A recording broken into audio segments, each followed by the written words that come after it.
Սիրելի աչաջրեցիներ, Հայաստանի Հանրապետության հպարտ քաղաքացիներ, ողջունում ենք բոլորիդ։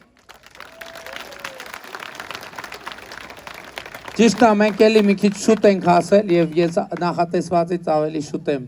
ելույթ ունենում, հույս ունենք այն քաղաքացիներ, ովքեր ճիշտ ապահեն եւ ժամանակին են գալու, ներողամիտ կգտնվեն։ Այս հրապարակում ինչքան հիշում եմ, այսինքն ինչքան չեմ հիշում, երրորդ անգամա, որ մենք նախընտրական տրամաբանությամբ հանդիպում ենք, առաջինը եղել է 2018 թվականին, երկրորդ եղել է 2021 թվականին, երրորդ հանդիպումը հիմա է։ Եվ ըստ էության 3 անգամ 3 ժամանակներում մենք տարբեր իրավիճակներում ենք հանդիպում եւ իհարկե այդ իրավիճակները ունեն ընդհանրություններ, բայց ունեն նաեւ տարբերություններ։ Այդ ընդհանրություններից ամենակարևորը հետեւյալն է, որ 2018 թվականին 2021 թվականին և 2026 թվականին որոշող սուբյեկտը նույնն է, Հայաստանի Հանրապետության քաղաքացին։ 2018 թվականից Ժողովուրդ ջան, Հայաստանի որևէ ընտրությունում, հեղափոխությունից հետո, որևէ ընտրությունում, որևէ մի քվեաթերթիկի չափով Հայաստանի քաղաքացու ձայնը չի եղծվել և չի կեղծվել։ Որովհետև մեզ համար սկզբունքային հարց է եղել եւ շարունակում մնալ, որ Հայաստանի Հանրապետությունում իշխանությունը պատկանում է ժողովրդին։ Իշխանությունը պատկանում է ժողովրդին, այդ նշանակում է իշխանությունը ժողովուրդը պետք է որոշի ընտրությունների արդյունքները։ Այսօր Հայաստանում մենք համաժողովրդական 2 ընտրություն ունենք, այսինքն ժողովրդի ուղիղ քվեարկությամբ։ Մեկը տեղական ինքնակառավարման մարմինների ընտրություններն են, երկրորդը համապետական խորհրդարանական ընտրությունները, որը ըստ էության վարչապետի ընտրությունն է նաև։ Եվ մեզ համար կարևորագույն խնդիրը հետևյալն է, որ ընտրությունների արդյունքներով ժողովրդի կամքը, ազատ կամքը արտահայտվի եւ այդ ազատ կամքը արձանագրվի։ Եվ ժողովուրդը որ կարևոր է, ազատ կամքը արտահայտելու հնարավորություն ունենա։ Այսօր իհարկե ամենամեծ մարտահրավերը, որը կա ժողովրդի ազատ կամքի արտահայտման վերաբերյալ տեղեկատվության ճշտությունն է, որովհետև ցանկացած անձ, սկսած պաշտոնյայից եւ շարունակած քաղաքացի, որ պետքա որոշում կայացնի, ինքը ունի մի բանի կարիք, ճիշտ ինֆորմացիայի կարիք, որպեսզի ինքը համոզված լինի, որ ինքը ճիշտ է գնահատում իրադրությունը եւ ինքը ճիշտ է հասկանում իրադրությունը։ Եվ ես այդ վերաբերյալ ուզում եմ մտքեր կիսեմ տեղեկատվության ճշտության վերաբերյալ մի քանի սկզբունքային հարցերի առնչությամբ։ Մայիսի 28-ին տեղի ունեցավ 2018, այսինքն իմ վարչապետության օրոք առաջին զորահանդեսն է տեղի ունեցել Հանրապետության հրապարակում։ Տեսել եք զորահանդեսը եւ ինչ տպավորություններ ունեք։ Որն է ձեր տպավորությունները։ Բայց ես այս հարցը տալիս եմ 2 պատճառով։ Պատճառ 1, որ ձեր տպավորությունները իմանամ, եւ երկրորդը, որովհետեւ արդեն տարիներով ընդդիմությունը մեղադրում է, որ մենք բանակի համար ոչի բան չենք անում, որ մենք Հայաստանը թողնում ենք անպաշտպան, ավելին ասեմ ձեզ։ Եղել են մեղադրանքներ, որ ես Ադրբեջանի եւ Թուրքիայի պահանջով եւ պարտավորվել եմ, որ Հայաստանը բանակ պետք է չունենա եւ որ դրա համար մենք բան չենք անում։ Բանակի վրա ամեն ինչ անում ենք, որ բանակը չլինի, որովհետեւ մենք պարտավորվել ենք, որ Հայաստանը պետքա բանակ չունենա։ Դուք արդեն իսկ տեսաք այն ինչ որ ձեր աչքի առաջով անցավ։ Ես չգիտեմ ովքեր են հեռուստացույցով հետևել, ովքեր տեղում են հետևել, բայց նաև ես իմացա, որ ամբողջ օրը տասնյակ հազարավոր մարդիկ եկել են Տիգրան Մեծ պողոտայում տեսել են։ Բայց շատ մեզ մեղադրել են բանակը քանդելու մեջ, բայց ես ուզում եմ մի փաստի մասին, չնայած ուրիշ տեղեր եմ ասել, ժողովուրդ կներեք, եթե բաներ եմ ասում, որ ուրիշ տեղ գուցե հեռուստացույցով արդեն լսել եք, բայց միևնույնն է, ես կարևոր եմ համարում դա ասել, որովհետև ուրիշ բան է լսել հեռուստացույցով եւ ասել հեռուստացույցով, ուրիշ բան է, երբ որ ասում եմ եւ նայում եմ ձեր աչքերի մեջ, դրանք 2 տարբեր ռեժիմներ են։ Մեզ մեղադրել են, որ մենք բանակը քանդել ենք։ Մեզ մեղադրել են, որ իրենք թոփ բանակ են մեզ ժառանգություն թողել եւ մենք այդ top ժառանգություն բանակով պարտվել ենք պատերազմը։ Ես ձեզ ուզում եմ մենակ մի փաստ բերեմ, մի փաստ։ Ուրեմն 1991 թվականից մեր հրետանու թիվ 1 միջոցը եղել է D30 հրանոթը, D30-ը, որը եղել է ինքը վատ զենք չի, ինքը բայց մեր հրետանու ողնաշարը, իսկ նաև հրետանին պատերազմի աստվածն է, համենայն դեպս դասական ընկալման, եղել է D30 հրետանին։ Ուրեմն հարց, որի պատասխան թերևս լսել եք կամ եթե չեք լսել։ Առաջին անգամ երբ է Հայաստանի Հանրապետությունը գործարանային արտադրության D30 հրետանի ստացել, հրանոց ստացել։ Դա 2023 թվականն է։ 2023 թվականից առաջ Հայաստանի Հանրապետությունը չի ունեցել գոնե մեկ D30 հրանոց, որ ինքը ստացած լինի գործարանից։ Պատկերացրիք, եւ այն որ Սերժ Սարգսյանը ասում էր 80-ականների զենքեր, ինքը գլուխ էր գովում, որովհետեւ 2018 թվականի դրությամբ մեր սպառազինության առնվազն 70%-ը ոչ թե 80-ականների է եղել, այլ եղել է 70-ականների, 60-ականների, 50-ականների։ Մենք 80-ականների շատ քիչ զենք ենք ունեցել, շատ քիչ զենք։ Երկրորդը, դուք տեսաք այդ գործարանային արտադրության, այսինքն Զավադսկոյ D30 հրանոթ, որ մենք ունեցել ենք, եղել է առաջին անգամ 2023 թվականին։ Ու մնացածը բա ինչ ա եղել։ Ինչ ա եղել մնա։ Հա, այսօր ընդդիմության ներկայացուցիչները ինչ են ասում, արձագանքում են, ասում են, մենք զենքը ասում ենք, ձրի կբերենք զենքը։ 2018 թվից առաջ զենքերի 70%-ի վրա մենք փող չենք ծախսել, ձրի են մեզ տվել զենքը։ Բայց այդ զենքը եղել է, նրանք ովքեր լսում են այդ հասկացությունը նեկոնդիցիոնի եզրին, այսինքն համարյա ոչ պիտանի զենք, համարյա, այսինքն այդ մեզ տվել են ձրի զենքը խեն տալիս, ով է ում ձրի զենք տալիս, ձրի զենքը տալիս են այդ դեպքում, երբ որ դա գին չունի, այսօր զորահանդեսը ուզում են համեմատեն 2016 թվի զորահանդեսի հետ, 2016 թվի զորահանդեսով անցած զենքի 80% եղել է նեկոնդիցիոնի, կներեք հազար ներողություն կանսերվի կոկոշի տրամաբանության մեջ, բայց ես ուրիշ բան եմ ասում, դուք տեսակ D30 մեր Զավադսկոյ, այսինքն մենք D30-ի ոչ միայն չեն հրաժարվել, բայց այլ ընդհակառակը հիմա նոր D30-ներ ունենք, որի առաջին օգտագործողը մենք ենք, բայց այնտեղ մենք ուրիշ հրետանային միջոցներ ձեզ ցույց տվեցինք, ուրիշ բան չլինի, D30-ի չափերին նայեք եւ այդ նոր հրետանային միջոցների չափերին նայեք։ Մենակ ֆիզիկական չափերով այս մեր նոր հրետանային միջոցները D30-ից 3-4 անգամ ավելի մեծ են։ Մենակ հրանոթի երկարությունը 3-4 անգամ ավելի մեծ է։ Էլ չեմ ասում, որ այդ հրանոթները ոչ միայն բարձր տեխնոլոգիական զենքեր են, բարձր տեխնոլոգիական զենքեր։ Ընդ որում իրանք ունեն արկեր 15 տեսակի։ Բարձր ճշգրտության արկերից մինչև սովորական մոտավոր ճշգրտության արկեր։ Իրանց հեռահարությունը D30-ի հեռահարությունը 15 կիլոմետր է։ Մենք այսօր հրետանային միջոցներ ունենք, որ 40 կիլոմետր է իրանց հեռահարությունը։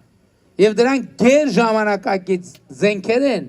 գեր ժամանակակից զենքեր։ Հաջորդը, մենք ձեզ ցույց տվեցինք այդ թվում Հայաստանյան արտադրության զենքեր, Հայաստանյան արտադրության։ 2018 թվականից մենք 170 միլիարդ դրամ ենք ներդրել եւ այսօր մենք ունենք ռազմարտունաբերական համալիր եւ այսօր Հայաստանը զենք է արտահանում զարգացած երկրներ։ Ես չեմ կարող կոնկրետ երկրների անուններ։ Եվ սա նաեւ այն բանի շնորհիվ, որ մենք 2017 թվի համեմատ գիտության ֆինանսավորումը ավելացրել ենք 2.7 անգամ առնվազն։ Գիտության ոլորտում աշխատավարձերը ավելացրել ենք 100-ից 300%-ով։ Եվ մենք այսօր ունենք ռազմարտունաբերական համալիր։ Բայց վերադառնալով բանակին, ես ամսի 28-ին իմ ելույթում էլ ասացի, բայց ուզում եմ այս հանգամանքը մենք շատ հստակ արձանագրենք եւ հասկանանք։ Ինչի օրինակ 2022 թվականից առաջ մենք հասանել, մենք այդ զենքերը չունեինք։ Փողի խնդիր իրականում այդքան է սուրճ չէր, որովհետև այդ զենքերը,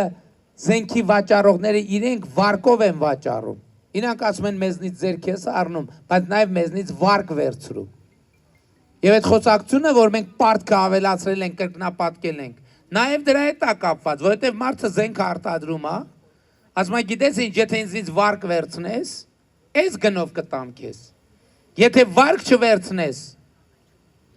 դրանից ավելի էական ավելի գնով, ինչի է ուզում ինքը վարկ տա, որ ինքը տնտեսական շղթա է կառուցում, որպես իր բանկային համակարգն էլ եկամուտ ունենա, որ երկար տարիներ իրան, այսինքն անընդհատ պտտվող փող ապահովի, որը նաև մեծ է ձեռնտու, մեծ հաշվով, որովհետև գները դեպքում էականորեն իջնում են։ Բայց ես ստեղ շատ կարևոր է հասկանալ, որովհետև այս ամեն ինչը հիմնական մասը, 90%-ը ձեռք է բերվել 2022 թվականից հետո։ 2022, ինչու 2022 թվականից հետո, ինչու այդ նույնը չկար 2021, 2020, 2019 թվականին։ Մի պարզ պատճառով, որովհետև այդ նույն մարդիկ, այդ նույն երկրներ, որ մեզ զենք են վաճառել 2022 թվականից հետո, 2022 թվականից առաջ ասել են հետևյալը, որ մենք կներեք, ձեզ չենք կարա զենք վաճառենք երկու պատճառ են բերել։ Առաջին ասել են դուք հապկի անդամ եք, եւ մենք այս գաղտնի տեխնոլոգիական զենքերը չենք կարող ձեզ փոխանցել, որովհետև վստահ չենք եւ դուք այս տեխնոլոգիաները կարող եք փոխանցել հապկին, եւ երկրորդ այս ամենակարևոր պատճառը չի եղել։ Երկրորդ պատճառը այն է եղել, որ մեզ ասել են մենք վստահ չենք, ավելին մենք վստահ ենք, որ դուք այդ զենքերը օգտագործելու եք Հայաստանի Հանրապետության միջազգայինորեն ճանաչված սահմաններից դուրս, նկատի ունենալով Ղարաբաղի կոնֆլիկտը։ Այսինքն իրանք ասել են, որ Ղարաբաղի կոնֆլիկտի պայմաններում մենք ձեզ զենք չենք կարող վաճառենք։ Ինչի՞, որովհետև իրանք ճանաչում են Ադրբեջանի տարածքային ամբողջականությունը եւ այլն եւ այսպես շարունակ։ Հիմա ինչա տեղի ունեցել 2022 թվականին եւ ինչու է զենքի շուկան 2022 թվականից սկսել բացվել, 2024 թվականին ընդհանրապես բացվել է առանց որևէ սահմանափակումների։ Երկու բան է տեղի ունեցել։ Առաջին 2022 թվականի հոկտեմբերի 6-ին Պրահայում նախագահ Մակրոնի եւ նախագահ Միշելի օգնությամբ, աջակցությամբ Հայաստանը եւ Ադրբեջանը ճանաչել են միմյանց տարածքային ամբողջականությունը 1991 թվականի Ալմա-Աթայի հռչակագրի հիման վրա։ Արձանագրելով, որ Հայաստանը ճանաչում է, որ խորհրդային Հայաստանը ճշգրիտ համապատասխանում է անկախ Հայաստանին, խորհրդային Ադրբեջանը ճշգրիտ համապատասխանում է անկախ Ադրբեջանին։ Դրանից հետո միջազգային շուկան զենքի ասելա, մենք խնդիր չունենք, մենք տեսանք, որ դուք քայլ արեցիք, մենք կսկսենք ձեզ զենք վաճառել։ Իսկ 2024 թվականից հետո, երբ որ սահմանազատումը այդ կիրառվեց եւ խաղաղության համաձայնագրի տեքստի շուրջ եւ ներողություն սահմանազատման հանձնաժողովների գործունեության համատեղ կանոնակարգը ստորագրվեց եւ վավերացվեց եւ Ալմա-Աթայի հռչակագիրը եւ Հայաստանում եւ Ադրբեջանում ստացավ դե յուրե պարտադիր իրավական ուժ, այդ հարցը ընդհանրապես փակվեց։ Եվ տեղի ունեցավ զենքի վաճառքեն բանի շնորհիվ, որ ես հայտարարեցի, որ մենք Ղարաբաղի շարժումը պետքա չշարունակենք եւ չենք շարունակելու։ Դրանից հետո զենքի շուկաները մեզ համար բացվեցին, որովհետեւ հիմա մենք մի վիճակում ենք, ոչ ոք մեզ չի կարող ասի, ինչ եք դուք ուզում ձեր երկիրը պաշտպանեք։ Ոչ մեկ չի կարող ասի, որովհետեւ այս պատկերը բոլորին ազդակա, որ մեր խնդիրը, մեր երկրի տարածքային ամբողջականությունը եւ մեր անվտանգությունը ապահովված է։ Եվ մենք այսօր չենք ցուցադրել, մենք այսօր արդեն գործող պայմանագիր ունենք։ Մենք Միացյալ Նահանգների փոխնախագահ Ջեյ Դի Վենսը որ եկավ, մենք այնտեղ ցույց տվեցինք այն անօթաչու թրթող սարքերը, որոնք մենք Միացյալ Նահանգներից պայմանագիր կնքեցինք, ձեռք բերեցինք։ Բայց մենք այդ զորահանդեսում դա ցույց չտվեցինք, որովհետև իր մատակարարումը դեռևս տեղի չի ունեցել։ Այսինքն ես ինչի եմ ասում, մենք այսօր ընդհանուր Միացյալ Նահանգների հետ զենքի առևտուր անելու հնարավորություն ունենք։ Մեծ Բրիտանիան այդ ամսի 8-ից հետո 2025 թվականի օգոստոսի 8-ից հետո վերացրեց սահմանափակումը Հայաստանին զենք վաճառելու։ Եվ դա միայն մի պատճառով, որ մենք խաղաղության հասանք, մենք ասցինք Ղարաբաղի շարժումը չենք շարունակելու։ Եվ սա շատ բարդ եւ դժվար որոշում էր։ Եկեք պատկերացնենք ժողովուրդ ջան, թե մենք Ղարաբաղի շարժումը այսօր էլ շարունակում ենք։ Ինչա լինելու։ 30 տարի, եւս 30 տարի Հայաստանը առնակամարնելու, բայց ամենակարևորը, այդ հարցը տենց էլ չի լուծվելու, որովհետև այսօր ընդդիմությունը, որ ասում է, այ Ղարաբաղի հարցը սենց էինք լուծելու, նենց էինք լուծելու, ես մի պատասխան ունեմ, դուք 30 տարի իշխանության եք, լուծեիք, եթե տենց լավ լուծումներ կան, լուծեիք, իսկ իրականությունն այն, հիմա ես ձեզ մի հատ պարզ բան ասեմ, որ հիմա էլ լսում եմ, ասում են այդ մարդիկ, ասում են Ղարաբաղի հարցի կարգավիճակը պետք է լուծվեր հանրաքվեով, նախ առաջին հարցը բախի չի եղել այդ հանրաքվեն, գիտեք ինչի չի եղել այդ հանրաքվեն, որովհետև բանակցային թղթերում ոչ միտեղ գրած չի, թե այդ հանրաքվեն որտեղ է տեղի ունենալու, ոչ միտեղ գրած չի, որ այդ հանրաքվեն տեղի է ունենալու Լեռնային Ղարաբաղում, այդ ձևակերպումը նենց է, որ տեքստի վերլուծությունից ակնհայտ է դառնում, որ այդ հանրաքվեն պետք է տեղի ունենար ամբողջ Ադրբեջանի կազմում, ամբողջ Ադրբեջանի, ինչի, եւ ես ձեզ պատմել եմ նաեւ, չգիտեմ ուշա, որովհետեւ ես 2018 թվականին ես համանախագահներին հարց տվի, ասցի, այս փաթեթով Ղարաբաղ կարա չլինի Ադրբեջանի կազմում, ասցին այո կարա չլինի, եթե Ադրբեջանը համաձայնվի, այսինքն Ղարաբաղի հարցը գործընկերներից մեկը, որի անունը չեմ տա, իմաստուն կերպով Ղարաբաղի հարցը անվանում էր ճամպրուկ առանց բռնակի, և նա շատ իմաստուն կերպով ինձ ասում էր, գիտես ինչ, ես հասկանում եմ, որ այդ Ղարաբաղի հարցը ճամպրուկա տվել են ձեզ և առանց բռնակի ճամպրուկա, որը ձեզ ստիպում են ձեզ հետ տանել, ես հասկանում եմ, որ դա շատ բարդ է, և դա եղել իրականությունը, որ մեզ տվել են ճամպրուկ առանց բռնակի, որ մենք տանենք, որ մեր ձեռքերը չունենան ազատություն ուրիշ որևէ այլ բանով զբաղվելու, սրանում է ճշմարտությունը, և ես կայացրել եմ շատ բարդ որոշումներ, ես ձեզնից մեկը լինելով, և ես ընդհանրապես քաղաքականությամբ սկսել եմ զբաղվել 88 թվին, դպրոցական եմ եղել 13 տարեկան, են անգերներս տեղ են կվկայեն, Ղարաբաղի շարժումը սկսել այ, ես էլ ընգել եմ այդ ջրերը, քաղաքականությամբ տենց եմ մտել, այսինքն Ղարաբաղի շարժումը իմ քաղաքական ծագումնաբանությունն է, բայց էլի եմ ասում առաջնորդությունն է, որ դու զգում ես, որ սխալ տեղ եք գնացել, սխալ կարատ, ըլնում է չէ տենց, որ համոզմունքով գնում ես, մեկ էտեղն ես սխալ տեղ ես գնում, պետք է ուժ ունենաս, խոստովանել դա և առերեսվել, և ես շատ ուրախ եմ, որ այդքան ուժ ունեցել եմ ձեր ուժով, ձեր աջակցությամբ, որովհետև երբ որ ես ասացի Ղարաբաղի շարժումը պետք է չշարունակենք, ես ասացի որպես վարչապետ, ես այս որոշումը կայացնում եմ, եթե ժողովուրդը համաձայն չի, ես ընդունում եմ, ես որպես հեղափոխության վարչապետ դառած մարդ, ընդունում եմ, որ հիմա ժողովուրդը կարա հեղափոխություն անի և փոխի կառավարությունը, կարա հեղափոխություն անի և հասնի իմ պաշտոնանկությանը, բայց եթե ժողովուրդը դա չարեց, ես դա ընկալելու եմ որպես համաձայնության նշան, թույլտվություն դա անելու, և ես ուրախ եմ, որ գնացել եմ այս ճանապարհով և եկել եմ ձեզ ասելու հետևյալը, Հայաստանի Հանրապետությունը այլևս հակամարտության փակուղի չի, Հայաստանի Հանրապետությունը խաղաղության խաչմերուկ է, խաղաղության խաչմերուկ։ Եվ ես ուզում եմ ձեզ շնորհակալություն ասեմ, որ դուք այս ողջը, ես հասկանում եմ, որ բազմաթիվ որոշումներ ա եղել, որ դուք չեք հասկացել, թե ինչ եմ անում ես և ինչի համար եմ անում ես։ Եղել են իրավիճակներ, այսօր ես շատ բաների մասին շատ ավելի բաց եմ խոսում, բայց եղել են իրավիճակ և ավելի բաց եմ խոսալու, բայց եղել են իրավիճակներ, ես չեմ կարողացել, բայց ես ձեզ հստակ ասում եմ, այդ դավադրությունը շարունակվել է շատ երկար, 2024 թվին հրապարակում Հանրապետության հրապարակում 25,000 մարդ կար կանգնած ընդդիմադիր սահմանագիրանցի դեպքերի ժամանակ եւ բոլոր կողմերից ինձ ասում էին որ պետքա չանել, պետքա հետաձգել սահմանազատումը ես այդ ժամանակ ինձ հաշիվ էի տալիս որ եթե մենք այդ ճանապարհով չգնանք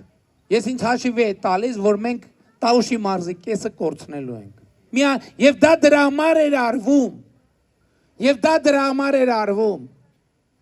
ասելով որ գյուղերը տալիս է ոսկեպարի եկեղեցին տալիս է Կիրանցը տալիս է այսօր Կիրանցում ապրում է պատմականորեն ամենամեծ թվով բնակչությունը եւ գոյություն ունի կառուցվում է իր պատմության ամենամեծ թվով տները ինչի մենակ Կիրանցում ոսկեպարում Սև քարում, բերքաբերում, ծաղկավարում Դե Աչաջուրը միշտ էլ պրոբլեմ չի ունեցել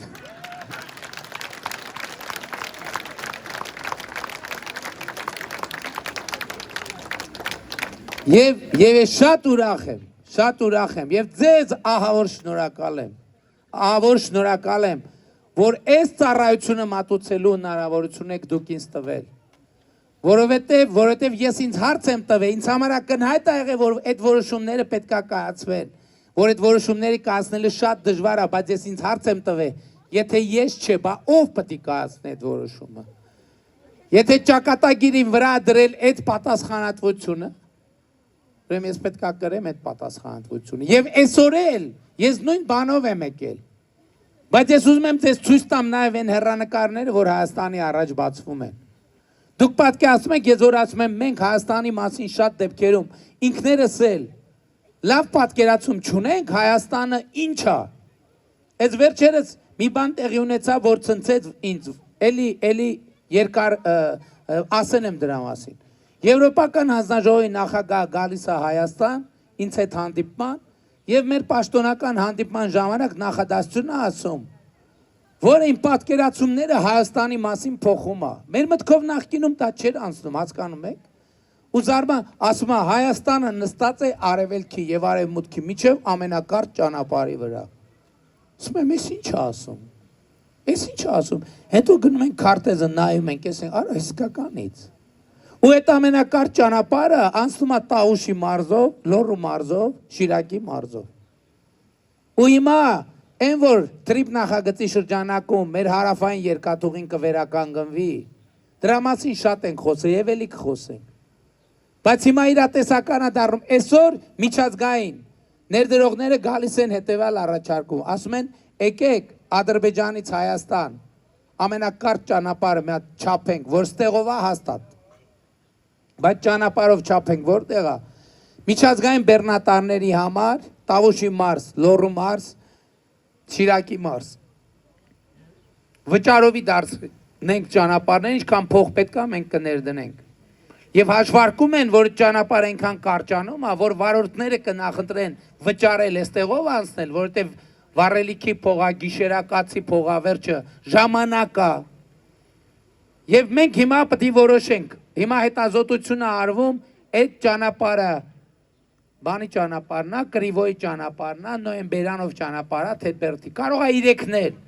Ես շատ կուզեմ, որ իրեքներ, որովհետև հոսքերը շատ մեծ են։ Բայց ավելին, այսօր մենք պետք է կենտրոնանանք մեր երկաթուղու վերաբացման վրա։ Եվ դա իրատեսական է, շատ իրատեսական է։ Որովհետև հիմա մենք կարանք ստանանք արևելքից արևմուտք ամենակարճ երկաթուղին։ Դրա համար մեզ պետք է անել հետևյալը։ Հաղարծին գյուղի այդ սողանքը պետք է վերացնել, ինքը մեծ փող է, շատ մեծ փող է, մոտավորապես $500 միլիոն։ Բայց եթե այն մտածածը իրոք արդարանա, որ դա ամենակարճ երկաթուղին է, այդ փողը կտրվի, որովհետև փողդղոնողը կիմանա, որ հետ է բերելու այդ փողը։ Ու Ֆիոլետովի հատվածում Վանաձորի ճյուղն ու Իջևանի ճյուղը մոտ 6 կիլոմետր են իրարից հեռու, այդ երկուս բանսը պետք է կպցնել իրար, եւ մենք ունենում ենք արևելք-արևմուտք ամենակարճ երկաթուղին, իհարկե մի քիչ նաեւ թեքությունները պետք է ուղղել, որովհետեւ տեղեր կա պատյոմը շատ է։ Ես սա ուզում եմ ասել, որ այս ամեն ինչի ամենակարևոր արդյունքն է, որ Հայաստանի աշխարհագրական դիրքը փոխվել է։ Պատկերացնում եք, Աչաջուրի, Իջևանի աշխարհագրական դիրքը փոխվել է, Աչաջուրը ու Իջևանը միշտ տեղ են եղել։ Բայց նախկինում մեր ընկալումներն ա եղել, որ վայ, ես ինչ վատ աշխարհ, սարսափելի աշխարհագրական դիրք է։ Հիմա կողքից մարդիկ ասում են, լսեք, ձեր աշխարհագրական դիրքը աշխարհում ամենալավն է, որովհետև դուք նստած եք արևելքի արևմուտքի միջև ամենակարճ ճանապարհին, եւ սա անսահման հնարավորություն է, որը մենք պետք է օգտագործենք։ Եվ մենք պետք է նաև խաղաղության վերջնական ինստիտուցիոնալացման հարցը լուծենք, որ այս երեխեքին կիսատ պրոբլեմ չթողենք։ Որովհետև դա ամենամեծ հանցագործությունն է իրանց առաջ, որ իրանք մնան, իրանք ասում եմ, ես հիշում եմ, երբ որ ես ընդդիմադիր էի, մի անգամ Ազատության հրապարակում ելույթ ունեցա, ասի Աստված չանի, որ մեր երեխեքը ստիպված լինեն Հայաստանում ժողովրդի իշխանության համար էլի գալ Ազատության հրապարակում վրաններ խփել։ Այսօր երեխեքը դրա կարիքը չունեն։ Հիմա էլ ասում եմ Աստված չանի, որ մենք այս պատմական հնարավորությունը բաց թողենք եւ կիսատ պրատ չլուծված խնդիրները ժառանգենք երեխեքին։ Այսօր այդ հնարավորությունը կա, որ մենք փակենք սահմանազատումով, բանով, ամեն ինչով։ Խաղաղությունը դարձնենք հարատև եւ պետությունը դարձնենք հարատև։ Մենք որ ոչ թե մտածենք, թե լսպասենք տենանք բանից սփխեցից հետո ինչ ալնում, նոր տարուց հետո ինչ ալնում, զատիկից հետո ինչ ալնում, այն իմաստով, որ կյանքը այնքան անորոշ լինի, որ մենք չկարողանանք հորիզոն բացենք մեր առաջ։ Բայց այսօր արդեն Հայաստանի առաջ տասնամյակների հորիզոններ ա բացված, հարյուրամյակների հորիզոններ ա բացված, եւ մենք ունենք շանս այդ հորիզոնները դարձնել հազարամյակի հորիզոն, հազարամյակի, որ մեր պետությունը հազարամյակով սերնդեսերունդ ժառանգվի։ Դրա համար մենք պետքա մի բան անենք, այսօրվա դրությամբ մի բան պետք է անենք, ընդամենը մի բան պետք է անենք, պետքա Հայաստանի ժողովուրդը տեր կանգնի խաղաղությանը, դա ամենակարևոր բանն է, որովհետև մեր 9 ամսական խաղաղությունը 9 ամսական երեխայի նման, եթե խնամք չտանենք իր նկատմամբ, չի ապրի ինքը, այսօր հարցը հետևյալն է, երեխային եթե տեր չկանգնենք 9 ամսական երեխային, չի ապրի ինքը։ Եվ մեր խնդիրը հետևյալն է, որ մենք գնանք եւ տեր կանգնենք խաղաղությանը։ Այս է պատճառը, որ ես ձեզ կոչ եմ անում, խնդրում եմ, հորդորում եմ 2026 թվականի հունիսի 7-ին գնալ ընտրական տեղամասեր եւ տեր կանգնել խաղաղությանը, գործելով հետևյալ տրամաբանությամբ։ Ընտրություններ 2026-ին քվեարկում ենք։ Ընտրություններ 2026-ին քվեարկում ենք։ Ընտրություններ 2026-ին քվեարկում ենք։ Շատ կարևոր է արձանագրել, թե ինչ ենք քվեարկում 16-ին, որովհետև այդ քվեարկությունը ինքնանպատակ չի։ Այդ քվեարկությունը պիտի նշանակի, որ մարդը ասում է ես խաղաղությանը տեր եմ, պետությանը տեր եմ, անկախությանը տեր եմ, ապագային տեր եմ։ Ու այստեղ ամենակարևոր բաներից մեկն է, որ յուրաքանչյուր քաղաքացի իր ուժը զգա, ժողովուրդ, իր ուժը։ Քաղաքացին իր հզորությունը եւ կարողությունը զգա։ Եվ սա էական է, որովհետեւ դուք որոշում եք ամեն ինչ։ Դուք որոշում եք ամեն ինչ։ Տեսեք, ես պատմական թեմաներ արծարծեցի, որոնք նույնիսկ որ խորանանք հազարամյակի նշանակություն ունեն։ Ես պատմական այս փուլը համատում եմ հետևյալի հետ։ Ես մտածում եմ հետի ընկալումն է, որ մենք հիմա վերադառնում ենք 374 թվական եւ մեր կիսատ մնացած պատմությունը այդ կետից, իմ կարծիքով մեր պատմությունը այդ կետից է խոտորվել։ Երբ որ Պապ Թագավորին հայաստանցի եւ բյուզանդացի բարձրաստիճան աշխարհիկ եւ հոգեոր պաշտոնյաներ հացի հրավիրեցին եւ մեր թագավորին հացի սեղանի շուրջ սպանեցին։ Ինչի համար սպանեցին, որովհետև ինքը ուզում էր պետություն, որովհետև ինքը հասկանում էր, որ պետությունն է այն ամենակարևոր արժեքը, որ ժողովրդին պահում է ժողովուրդ, որ ժողովրդին ուժեղացնում է, որ ժողովրդի բարեկեցությունը եւ ինքնությունը եւ անվտանգությունը երաշխավորում է։ Իմիջիալոց դրանից առաջ պատմություն ա եղել հետաքրքիր Պապ Թագավորը, չգիտեմ ով գիտի, ով չգիտի, Կայսրը իրան հրավիրում է այցի, Տարսոն, հրավիրում է այցի և սպասի, Մարիկ ջան, խնդրում եմ սպասի, հրավիրում է այցի և Չի ընդունում։ Մի օր չի ընդունում, երկու օր չի ընդունում, երեք օր չի ընդունում, 4 օր չի ընդունում։ Հետո Պապ թագավորը իմանում է, որ ինքը իրականում գերի են վերցրել, հրավիրել այցի ու գերի են վերցրել։ Ու զարմանալի մի բան անում Պապ թագավորը, տեղից իրանք թաքուն շքախմբով կարողանում են դուրս պրծնել եւ վերադառնալ Հայաստան։ Այդ շատ կարևոր պատմական պահ, բայց այնուամենայնիվ այդ սպանությունը տեղի է ունենում։ Բայց եւ այս պատմական ընթացքի հետագա շարունակությունը այսօր լուծում է մի մարդ եւ հետագա պատմական ընթացքը 374 թվի պատմությունը կշարունակվի արդյոք ընդհատված տեղից, որը մեր ամենակարևոր պատմական խնդիրն է։ Այսօր պատկերացնում եք այդ հազարամյա պատմական հարցի հանգուցալուծումը կախված է մի մարդուց, ընդամենը մի մարդուց, եւ այդ մեկ մարդը դու ես։ Սա բան չի, սա շատ կարևոր է, որ ես ասացի ճշմարտությունը ընկալվի,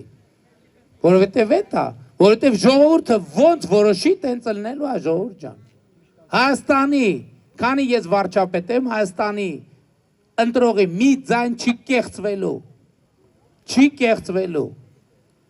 որովհետև ձայն բազմած ձայն Աստծո։ Ժողովուրդը ինչ որոշում է, այդ նշանակում է Աստված է տենց որոշել։ Աստված ինչ որոշում է, նշանակում է ժողովուրդն է տենց որոշել։ Եվ ժողովրդավարական ցանկացած իշխանության համար ժողովուրդը Աստված է։ Ես դրա մասին եմ մտածում, իմ մոտ միշտ հարցածակում, ասում եմ Աստված որտեղ է ապրում։ Եվ իմ առաջին պատասխաններն են, որ Աստված ապրում է մեզնից յուրաքանչյուրի մեջ։ Բայց Աստված շատ մեծ է, մեզնից յուրաքանչյուրի մեջ առանձին ապրելու համար։ Մի անձը հերիք չի Աստծուն իր մեջ ընդգրկելու համար։ Հետևաբար Աստված ապրում է շատերի, այսինքն ժողովրդի մեջ։ Դրա համար Աստված ձայն բազմած ձայն Աստծո։ Եվ հետևաբար պատմական այս մեծ ընթացքի ճակատագիրը կախված է մեկ մարդուց, ընդամենը մեկ մարդուց, եւ այդ մեկ մարդը դու ես, եւ այդ մեկ մարդը դու ես, եւ այդ մեկ մարդը դու ես, եւ այդ մեկ մարդը դու ես, եւ այդ մեկ մարդը դու ես, եւ այդ մեկ մարդը դու ես, եւ այդ մեկ մարդը դու ես, եւ այդ մեկ մարդը դու ես, եւ այդ մեկ մարդը դու ես,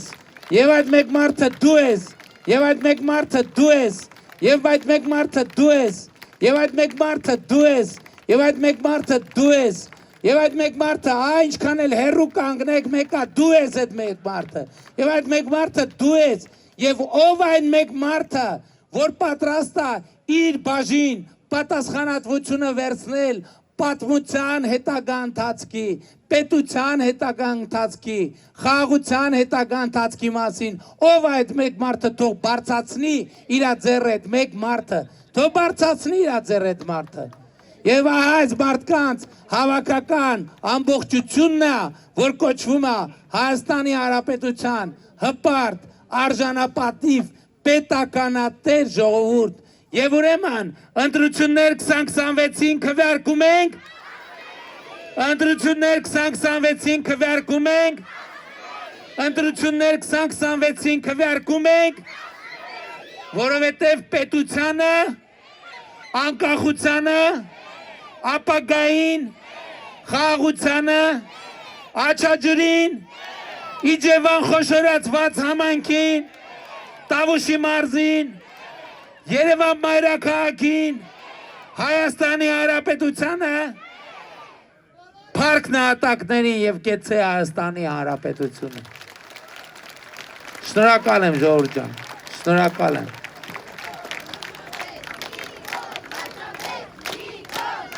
Եվ ուզում եմ նաեւ խոստովանել,